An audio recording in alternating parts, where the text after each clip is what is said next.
Olá, bom dia.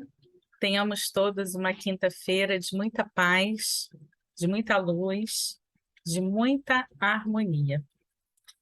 É uma grande alegria poder contar com a companhia de todos vocês que nos acompanham às terças e quintas no estudo do livro Um Homem Integral.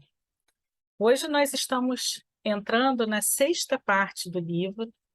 Essa sexta parte, ela tem como título a maturidade psicológica, e nós vamos refletir sobre o capítulo 22, que tem como título Mecanismos de Evasão.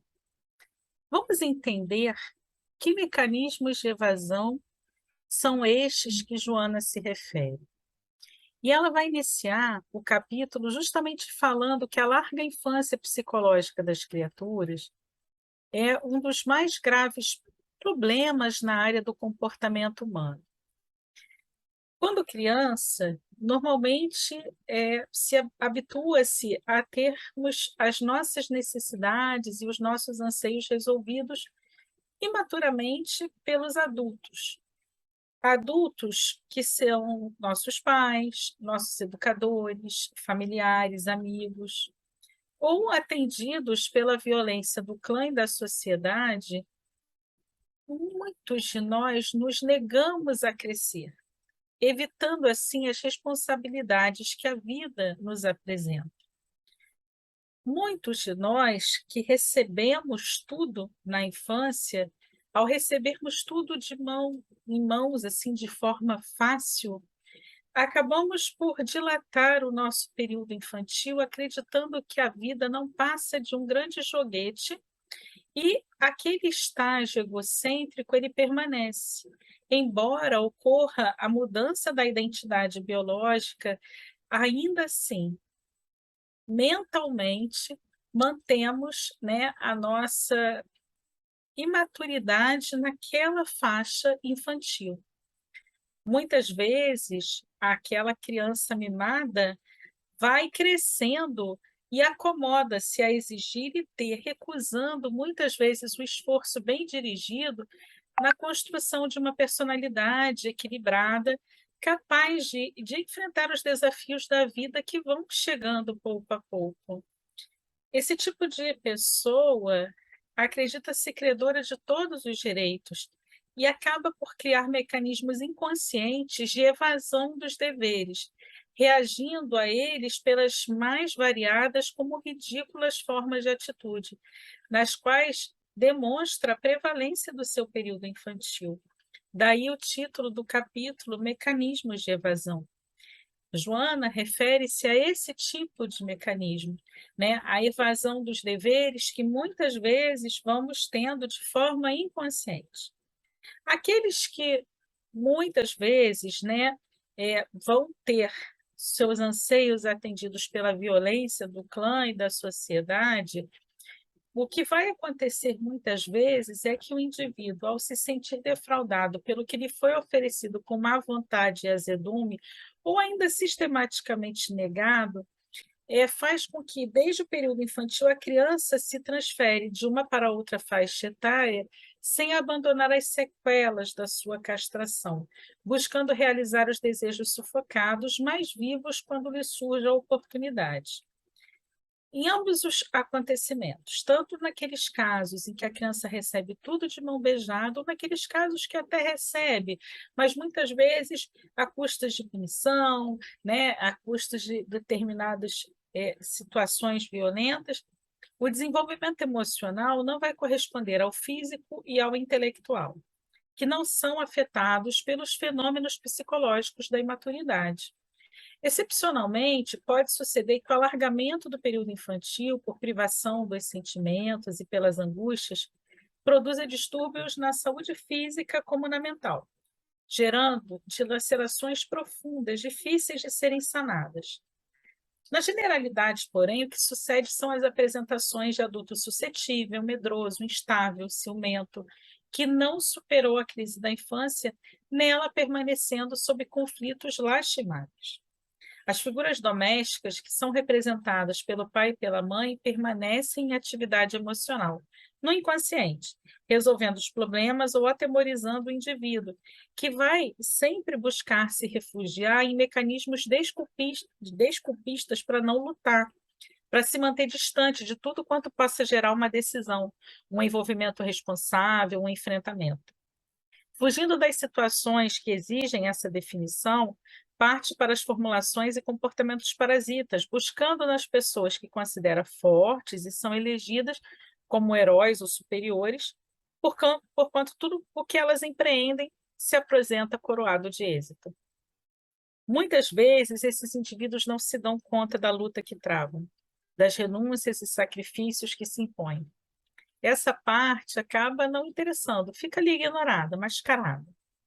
Com efeito, começa a surgir, então, o conflito de personalidade, com a predominância da autocompaixão, num esforço egoísta de receber carinho e assistência sem a consciência da necessidade de retribuição.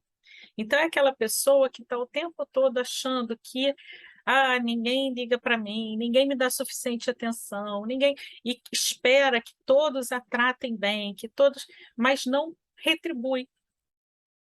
Normalmente, nesses indivíduos, não são amadurecidos os sentimentos da solidariedade e do dever. É aquele indivíduo que se crê merecedor de tudo, em detrimento do esforço de ser útil ao próximo e à comunidade, esquecendo-se das falsas necessidades para tornar-se um elemento de produção em favor do bem geral.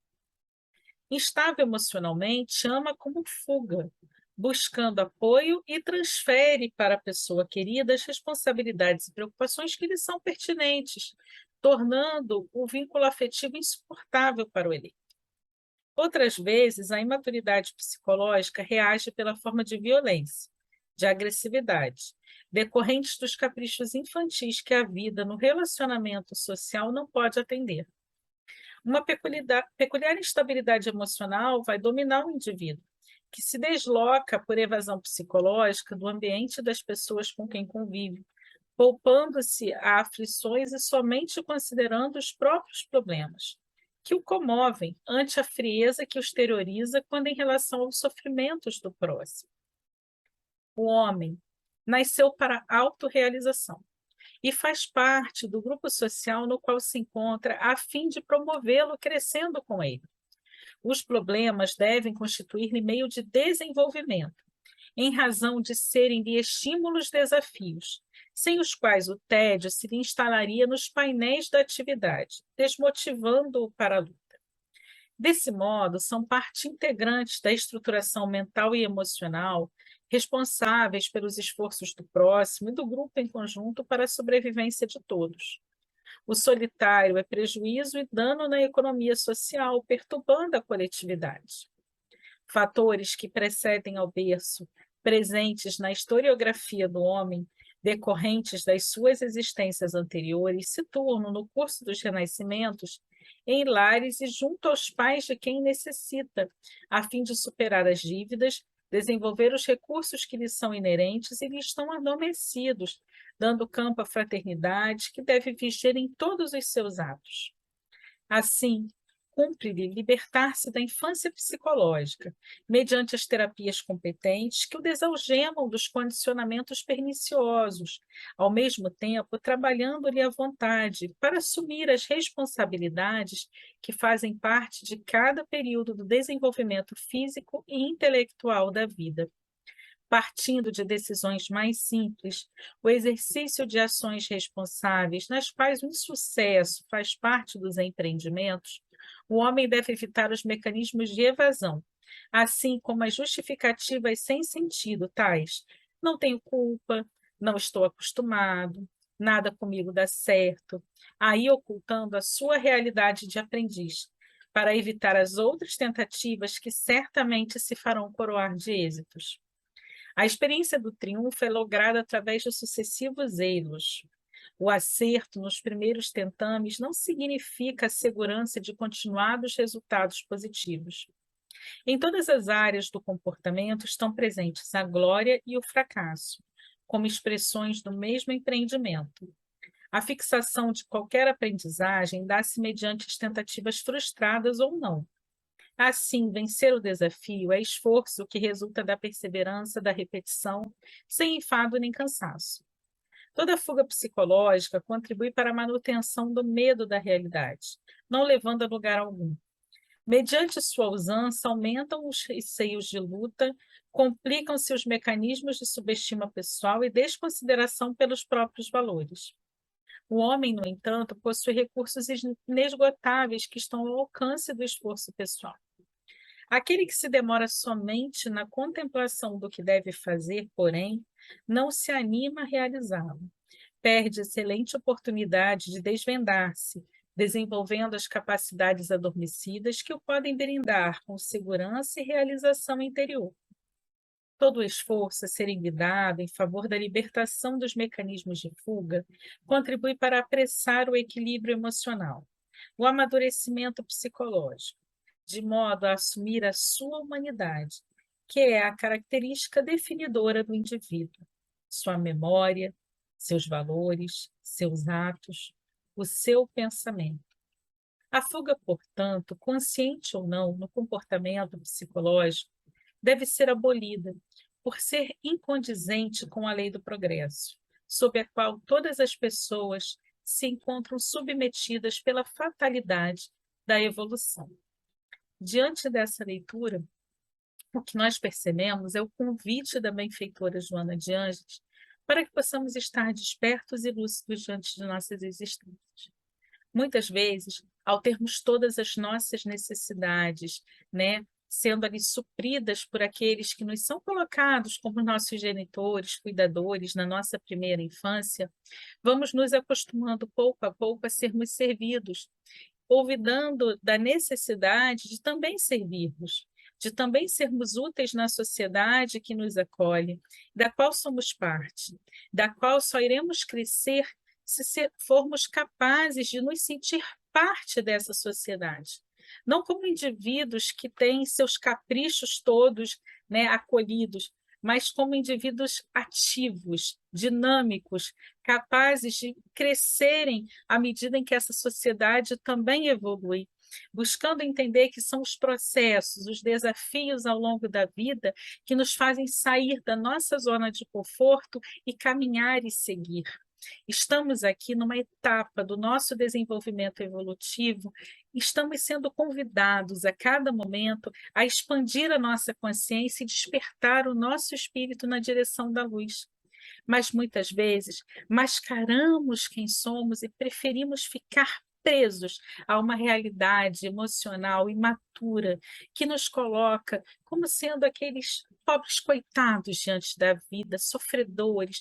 Ah, por que comigo? Por que só eu? Ah, eu devo ter jogado pedra na cruz. Quem de nós já não ouviu alguém falar algo parecido, não é mesmo? Ou quem de nós já não disse isso alguma vez durante a sua própria trajetória evolutiva? Mas o que nós precisamos entender é que não passamos pelas situações de desafio porque jogamos pedra na cruz ou porque Deus quis assim. Nós passamos porque senão morreríamos de tédio, como nos diz Joana. No nosso atual estágio evolutivo, precisamos ainda passar por estes desafios, precisamos ainda desta dialética da vida para que possamos crescer e amadurecer. E o convite que Joana nos faz é: estejamos lúcidos diante da realidade que se nos apresenta e busquemos aprender a cada dia, olhar a realidade ao nosso redor, percebendo que é servindo, que é trabalhando, que é atuando, é sendo dinâmicos diante da vida, é ofertando o melhor que trazemos em nós, que iremos realmente compreender o sentido de nossas existências, a grande oportunidade que é a vida, e iremos crescer. Muita paz a todos, que Jesus os abençoe. E eu espero vocês aqui na próxima terça-feira, para que a gente continue refletindo em torno da obra O Homem Integral. Muita paz.